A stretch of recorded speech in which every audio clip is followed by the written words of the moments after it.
Let's mic history को जानो। राजस्थान के जयपुर से करीब 130 किलोमीटर दूर पड़ती है एक ऐसी जगह जो आज के टाइम पर फिर से विवादों में है। एक दरगाह जिस पर मन्नत मानने लाखों लोग आते हैं, मुस्लिम भी और हिंदू भी। एक दरगाह जिसके बारे में दावा है कि उस दरगाह को बनाया गया है एक हिंदू मंदिर के ऊपर। यह दरगाह है ख्वाजा मोइनुद्दीन चिश्ती की दरगाह, जिसे दुनिया अजमेर शरीफ के नाम से भी जानती है। पिछले कुछ दिनों में इस दरगाह को लेकर काफी विवाद चल रहा है। अयोध्या तो बस झांकी है, काशी मथुरा बाकी है, यह कहावत आपने कई बार सुनी होगी। इसी कड़ी में मथुरा के बाद अजमेर शरीफ को लेकर भी अब दावे होने लगे हैं। अदालत में अर्जी देते हुए कहा गया कि अजमेर शरीफ दरगाह असल में एक शिव मंदिर था। इसको लेकर तमाम सबूत भी अदालत में दिए गए, जिसके बाद एक अदालत ने इस पीआईएल को एक्सेप्ट करके अजमेर शरीफ के केस की सुनवाई पर मुहर लगा दी। ये वही दरगाह है जहां अकबर को उनके 3 संतानों की प्राप्ति हुई थी। आज भी लाखों लोग इस दरगाह के दर्शन करने आते हैं। इस मामले पर दरगाह कमेटी ने केस को लोकप्रियता बटोरने की सस्ती हरकत बताया है। वहीं कई हिंदू संगठनों ने इस मामले को अपना समर्थन भी दिया है। लेकिन इन सारे विवादों के बीच सवाल आता है कि आखिर क्या है अजमेर शरीफ का इतिहास? क्या सचमुच ये एक शिव मंदिर हुआ करता था? इसको लेकर किन सबूतों के आधार पर दावे किए जा रहे हैं और कैसे अजमेर शरीफ की दरगाह इतनी प्रसिद्ध हो गई? आज के इस वीडियो में आपको इन सारे सवालों के जवाब पता चलेंगे, तो वीडियो को इन तक जरूर देखिएगा, क्योंकि अपना इतिहास नहीं जानोगे तो खुद को कैसे पहचानोगे। राजस्थान के अजमेर में है ख्वाजा मोइनुद्दीन हसन चिश्ती दरगाह, जिसे अजमेर शरीफ दरगाह के तौर पर जाना जाता है। इस दरगाह के इतिहास में जाएं उससे पहले बात करते हैं आज की कंट्रोवर्सी की। ये हैं हिंदू सेना के राष्ट्रीय अध्यक्ष विष्णु गुप्ता। 25 सितंबर 2024 के दिन इन्होंने अजमेर लोअर कोर्ट में एक याचिका डाली और दावा किया कि अजमेर दरगाह के अंदर एक शिव मंदिर है। फिर इसको लेकर अजमेर की अदालत ने 27 नवंबर 2024 को दरगाह के सर्वे की परमिशन दी। लेकिन सवाल आता है कि किस आधार पर विष्णु गुप्ता ने यह दावा किया है? तो इस याचिका का सबसे बड़ा आधार है किताब, जो कि साल 1910 में लिखी गई थी। ब्रिटिश काल में एक जज थे, इनका नाम था हरबिलास शारदा। उन्होंने एक किताब लिखी, नाम था अजमेर हिस्टोरिकल एंड डिस्क्रिप्टिव। इस किताब में बताया गया है कि साल 1192 में तराइन के दूसरे युद्ध में पृथ्वीराज तृतीय, जिन्हें पृथ्वीराज चौहान के नाम से जाना जाता है, उनको हराने के बाद अफगान आक्रमणकारी मोहम्मद गौरी ने इस शहर को लूट लिया था। इसी किताब में जिक्र यह भी मिलता है कि दरगाह के भीतरी हिस्सों में भगवान शिव की तस्वीर होती थी। इस तस्वीर पर ब्राह्मण चंदन चढ़ाया करते थे। हरविलास शारदा की इस किताब से यह भी दावा किया गया है कि यह इमारत एक ऊंची छत पर खड़ी थी, जो कि मूल रूप से पहाड़ी की चट्टान के साथ बनाई गई थी। इस इमारत के वेस्ट में सरस्वती मंदिर यानी एजुकेशन का मंदिर था और साउथ और ईस्ट में एंट्री गेट थे। साल 1192 में अफगान हमलावर शहाबुद्दीन गौरी के नेतृत्व में अजमेर पर हमला हुआ और इसमें मंदिर को तोड़कर इसे मस्जिद में बदलना शुरू किया गया। अदालत में विष्णु ने यह भी कहा कि दरगाह में मौजूद बुलंद दरवाजे की बनावट हिंदू मंदिरों के दरवाजे की तरह है। इसकी नक्काशी को देखकर भी अंदाजा लगाया जा सकता है कि यहां पर कभी हिंदू मंदिर रहा होगा। दरगाह के ऊपरी स्ट्रक्चर में भी हिंदू मंदिरों के अवशेष दिखते हैं। यहां तक कि गुंबद को देखकर भी आसानी से अंदाजा लगाया जा सकता है कि किसी मंदिर को तोड़कर यहां दरगाह का निर्माण हुआ। दावा यह भी है कि लगभग 50 साल पहले तक इस दरगाह में एक पुजारी था जो यहां मौजूद एक शिवलिंग की पूजा करते थे। बाद में उस शिवलिंग को तहखाने में रखवा दिया गया। इसी आधार पर दावा किया गया है कि यह एक शिव मंदिर है, दरगाह नहीं है। इस दावे के साथ मांग की गई है कि इसे हनुमान महादेव मंदिर घोषित किया जाए और अगर दरगाह कमेटी के पास रजिस्ट्रेशन के कागजात हैं तो उन्हें कैंसिल किया जाए। इन दावों के आधार पर अजमेर की निचली अदालत ने 20 दिसंबर के दिन सर्वे करने का आदेश दे दिया है। आदेश के बाद माहौल टेंस है और इस मामले का विरोध और सपोर्ट दोनों हो रहा है। अब यह तो हो गया दावा अजमेर शरीफ के हिंदू मंदिर होने को लेकर। अब जानते हैं कि इस दरगाह का इतिहास क्या है, ये कितनी पुरानी दरगाह है और इसे लेकर इतिहासकारों का क्या क्या कहना है। आखिर इस दरगाह की कहानी क्या है?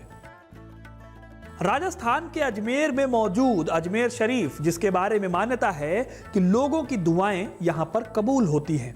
इस मान्यता की बानगी ये भी है कि जब मुगल बादशाह अकबर यहां आए तब दरगाह में रहने वाले सूफी संत शेख सलीम चिश्ती ने अकबर को 3 औलादों का आशीर्वाद दिया था। इसके बाद अकबर को जहांगीर, दानियाल और शाह मुराद के रूप में 3 बेटे मिले। ये तो बस एक उदाहरण है। असल में अजमेर शरीफ का इतिहास अकबर और सलीम चिश्ती से भी काफी पुराना है। इस दरगाह का इतिहास जुड़ा हुआ है प्रसिद्ध दार्शनिक सूफी संत मोइनुद्दीन चिश्ती से। यहाँ पर ख्वाजा मोइनुद्दीन चिश्ती का मकबरा भी है। मोइनुद्दीन सिर्फ मुसलमानों नहीं बल्कि हिंदुओं के बीच भी खासे प्रसिद्ध थे। इसीलिए आज भी हर साल लाखों लोग यहाँ आते हैं, जिसमें हिंदू और मुसलमान दोनों इस जगह की पूजा करते हैं और चादर भी चढ़ाते हैं। अगर आज अजमेर शरीफ आप जाएंगे तो वहां आपको 2 बहुत बड़े आंगन दिखेंगे। इस आंगन के आसपास की इमारतें सफेद संगमरमर की बनी हुई हैं। इसके बीचों बीच आपको शाहजहां की बनवाई अकबरी मस्जिद देखने को मिलेगी और साथ ही देखने को मिलेगा ख्वाजा मोइनुद्दीन चिश्ती का मकबरा। इस मकबरे के ऊपर गुंबद है और यहीं पर आपको मोइनुद्दीन के परिवार वालों की 8 कब्रें भी देखने को मिलेंगी। इसके साथ ही आपको शाहजहां और जहांगीर की एक बेटी की कब्र भी यहीं मिलेगी। अजमेर शरीफ में टोटल 3 गेट हैं। पहला निज़ाम गेट, इसका नाम हैदराबाद के निज़ाम मीर उस्मान अली के नाम पर रखा गया, जिसे उन्होंने ही बनवाया था। बाकी के 2 गेट्स के नाम हैं जन्नती दरवाज़ा और बुलंद दरवाज़ा। जन्नती दरवाज़ा चांदी का बना हुआ है और साल में सिर्फ 4 बार खोला जाता है, जबकि बुलंद दरवाजे के ऊपर हर साल उर्स के मौके पर एक झंडा फहराया जाता है। इसी दिन यहाँ पर एक बड़ा आयोजन भी किया जाता है। तो कुछ इस तरह से दिखता है अजमेर शरीफ, जो कि पूरी दुनिया में प्रसिद्ध है। अब अगर इतिहास की ओर चलें तो एकदम सटीक जानकारी ख्वाजा मोइनुद्दीन चिश्ती के बारे में नहीं मिलती। हालांकि कई मान्यताओं के हिसाब से माना जाता है कि वो ईरान शहर के सिस्तान में पैदा हुए थे। जब मोइनुद्दीन बहुत छोटे थे तभी उनके माता पिता चल बसे। इसके बाद उनकी दिलचस्पी अध्यात्म में हो गई। फिर वो सिस्तान से बुखारा गए, जो आज के टाइम पर उज्बेकिस्तान में पड़ता है। यहीं पर वो मिले सूफी संत उस्मान हारूनी से प्रभावित होकर मोइनुद्दीन ने उन्हें अपना गुरु मान लिया। फिर दोनों ने साथ में यात्रा की, हज की, और इसी यात्रा के दौरान उन्होंने दिल्ली जाना तय किया।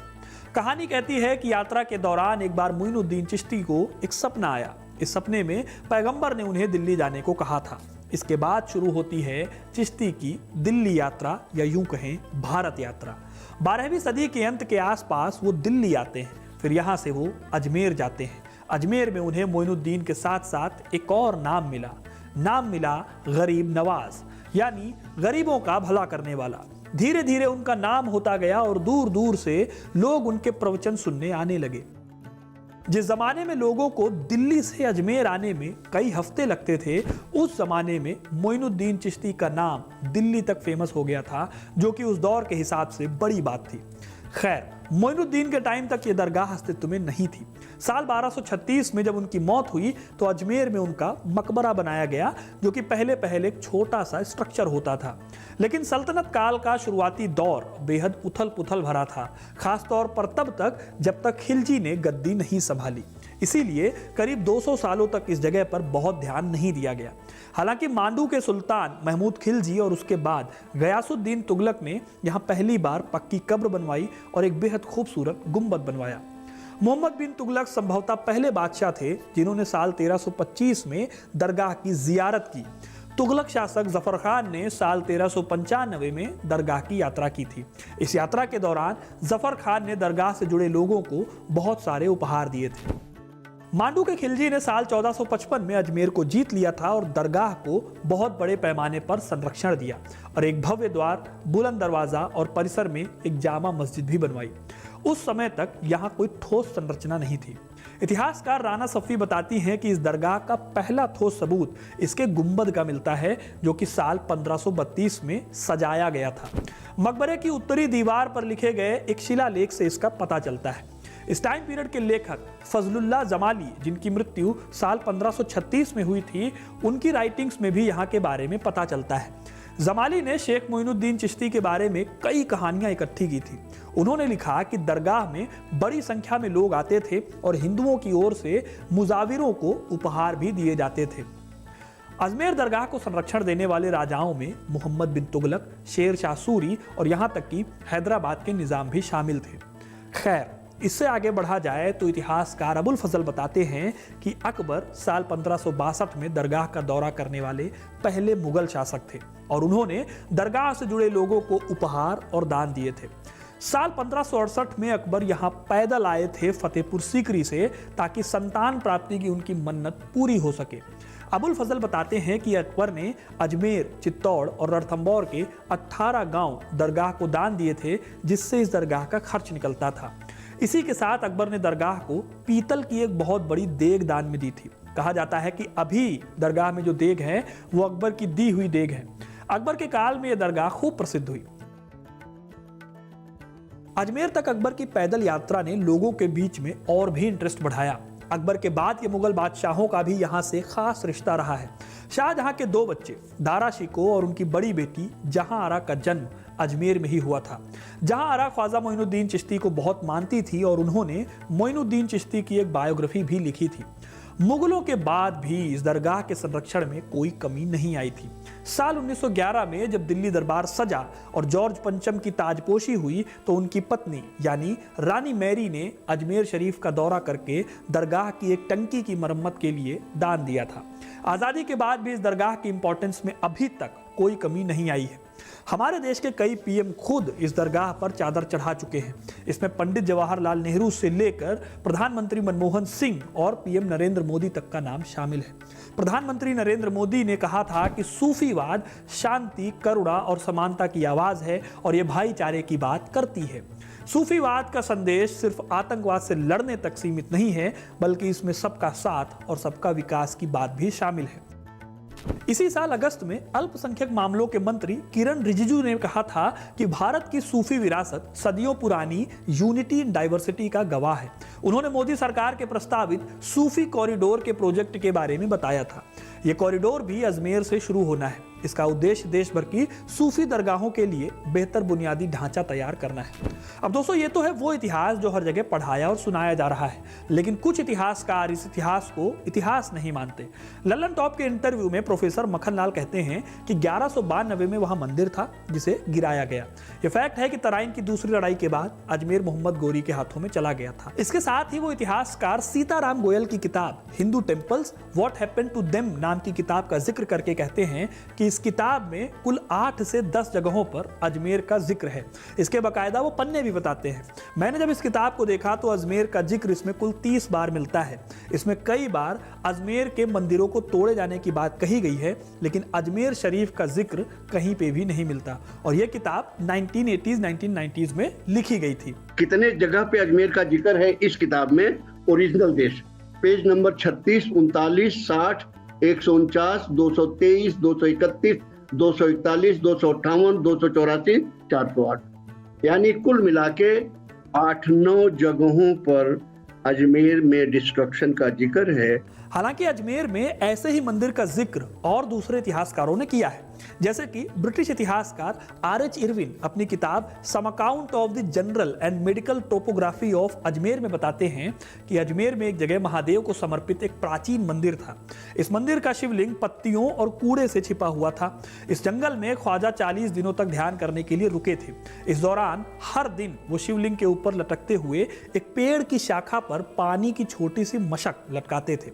इससे पानी लगातार इस पर गिरता रहता था। आखिरकार महादेव संत की पवित्रता और अप्रत्याशित आहुति से बहुत प्रसन्न हुए और उनकी प्रशंसा करते हुए उन्हें आशीर्वाद दिया। इस परंपरा के चलते हिंदू और मुसलमान एक साथ ख्वाजा की पूजा करते हैं। R.H. इरविन के इस राइटिंग को ब्रिटिश हिस्टोरियन PM करी 1989 की अपनी किताब मोइनुद्दीन चिश्ती ऑफ अजमेर में लिखते हैं। हालांकि इसके बाद भी सवाल बनता है कि क्या यह जगह अजमेर शरीफ दरगाह ही थी, जिसको लेकर अभी विवाद हो रहा है। इसको लेकर डिबेट अभी भी जारी है।